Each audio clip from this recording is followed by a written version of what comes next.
there's not a whole lot of dudes that are taking accountability. You know, I fucked up bad, like crash and burn type shit, hurt a lot of people.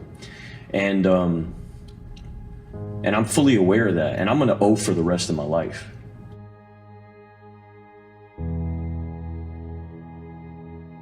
The way that I felt about craft and life in general was, I don't give a what you think, you know? I don't care what you think about me. I had come from an environment with very little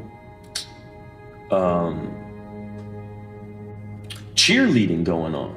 And so I created a sort of survival instinct, right, where I would cut people out, you know, and minimize opinions. And the way that I would do that is I had to believe that my opinion was greater than everybody else's opinion around me.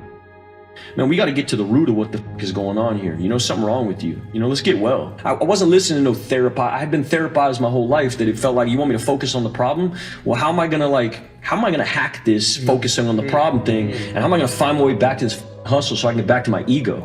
Because really all I cared about was my ego. I didn't give a f about getting well. You know, it was all about get well for you. Get well for the camera, for me to experience ego death. You can't run no more. You gotta let go.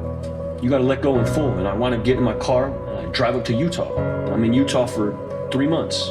And while I'm in Utah, they take my cell phone from me. And if they didn't take my cell phone from me, I was never gonna be able to deal with what I needed to deal with. I had never known how to pray because I could never cultivate silence.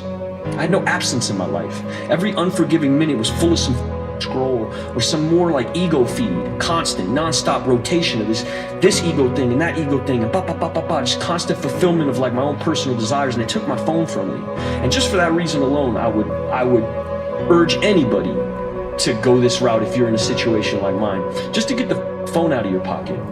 And what that gave me was time to like really assess what had been my operating systems, what had been like the motivational force in my life, which was always me. It was always ego. It was always even the smallest decision to even go into everything. Food, everything you eat, everything was ego. Everything was ego. I would eat that not because it tasted good, but because it would do this or do that, you know? And when do you become a man? When you get a driver's license? Like, what do we do? You're 16, we give you a driver's license. Okay, well, like, you get a job? Like, when do you become a man? You become a man when you become responsible for other people. And part of that is taking accountability. I grew up in a culture that told me going to war made you a man. Going to prison, coming back makes you a man. Making $1 million makes you a man, you know? And it doesn't. And you don't know it till you've done all these things and realize I'm still a little f***ing boy. Or been around people who've been there a bunch of times. Also, my definition of warrior has changed. Me too. You know, I didn't really know what that meant. And really, it's about bringing others back. And that's my whole mission, dog, really. Is just like, dudes who've been where I've been, or something similar, just know it gets better. It does, like, it doesn't make no sense. It doesn't make no sense. It's irrational. It doesn't make any sense on paper that I could have joy in abundance in my life, that I could feel any kind of joy in my life after being what I've been. Pain is an adhesive, bro. If you've been through it, you can connect to people, period, end of story. You know, I had no love in my life. I had no purpose in my life. My whole purpose, as you know, was just craft. It was just, I'm gonna be good at this thing, and that's all that I have. And that's such a vapid, shallow existence. And he said, welcome to AA. And he said, I need you to go home and clear out, like clear the decks. And I'm like, nah, man, like for me, and I don't know if you felt this way, but every woman was the one for me. There was never a two. If you liked me, you were the one. And that had to do with my insecurity and my fear. And he's like, well, look, man, I'll tell you what, you know, you can keep doing it your way or you can try some new shit, because the way that you're living, you're doomed, is what he said. You're doomed. That was the word.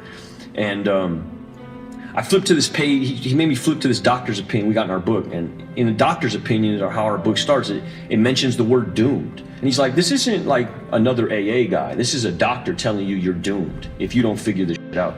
And he goes, to put it in perspective, if you went to Kaiser Permanente right now, and they sat you down and put your, x-rayed you and put your x-ray up on a light board, and you're looking at a picture of your clavicle, and the doctor said, hey man, you see that gray spot just above your chest cavity? You're doomed. And you wouldn't be thinking about the job that you got to get to, or the girl you got to hold on to, or where you're going to go for Father's Day, or immediately your whole life would get very small, and the only rational response to that kind of information is, well, what do I do? That made sense to me. He puts me in a car. He says, I need you to listen to this Sandy Beach tape. Now, at this point in my life, like I'm like barely hanging on, and I'm using this woman like drugs. Every time I need validation, I'm with this woman, and she becomes with the job, the mask of success that the job created for me, which kept me from like really looking at myself. She became that for me in the interim. And he's like, you got to get rid of all of it. There is no more work and no more romance for a year. You're going to have to give me a year. And I'm thinking like, I'm not going to be able to pull that off, And right away I'm half measuring, and this is my wiggle room. I can't. And he says, I need you to download this tape, this Sandy Beach tape. Sandy Beach is a big speaker. And in this. What was the speech? Yeah, the speech was, he was talking about this Chinese farmer. And this Chinese farmer and his son, they're picking radishes about the ground. And they don't own the land that they're farming off of. And they're barely subsisting. They're giving 70% to the landowner. They're living off of 30% of these radishes. Their whole financial legacy is tied up into this workhorse. And one day, and the son is really working the land because the man is too old. And one day the workhorse runs up off the hill. And the son runs into the house, and he shakes his dad up and he says, Dad, you're not gonna believe this is a travesty. We're gonna die out here. I can't get these radishes to grow unless I turn this land over, and I can't move that hoe without the horse, and the horse is gone. This is a nightmare. And the old man, nonplussed, looks at his son. He goes, I don't know what this is, son. I don't know if it is a nightmare. I can't call it. And the son thinks his dad's out to lunch, or like ambivalent, or something's wrong, or he's too old. And a couple days later, the kid is chilling on a porch, and he sees the horse running down the hill with 50 wild stallions behind it. And they run into the paddock, and he locks the paddock, and he runs inside, and he hits the dad. He's like, man, this is radishes. Like, we're rich, we're in the horse business. We're in the horse trading business now. This is a miracle, Dad. I'm gonna go tell everybody we're trading horses now. And the father looks at his son nonplussed again and says, I don't know what this is. I don't know if it's a miracle. I can't call it. And a couple more days pass, and the son's trying to break these horses down, domesticate these horses. He doesn't know anything about horses. He's a radish farmer. So one of the horses ain't having it. He rears up, kicks him in his leg. It's like 1400s China. There's no Kaiser Permanente. Hit is shattered. They wrap him in some like tobacco leaves and sprinkle some mint on it, go sit in a chair for a while. And he's wailing, and the townspeople hear about it, and the townspeople run up on the little shack, and oh man, what are you gonna do? You can't domesticate these horses, you can't move this hoe, you guys are fully I don't know what you're gonna do, but this is pretty much the end, right? Like, this is a nightmare. And the old man says, I don't know what this is. He looks at his son's leg, he goes, I don't know what this is. I can't really call it. A couple more days pass, he's sitting with his son, he's trying to calm him down, he's in the middle of pain, and they hear this thunderous noise, and they look up on the ridge line, and they see 5,000 samurai on horseback running towards their little hut. And the commanding officer gets off his horse and says, give us your son, we're going to fight the Maoist army. And he looks at his son's leg, and he looks back at the samurai army, and he goes, I would, but he can't get out the chair. He can't get on his, he can't. No, I can't. I would, but I can't. He's crippled. And the man gets back on his horse, and 8,000 men ride off to their death. And I listen to this tape, and I'm driving back from the beach back to where I'm living, and I get out of my car, and her bags are packed. She's on her way out.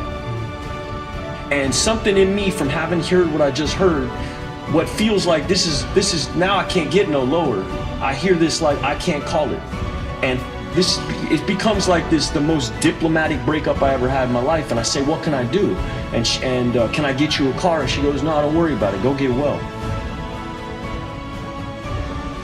Now I don't need to be anything.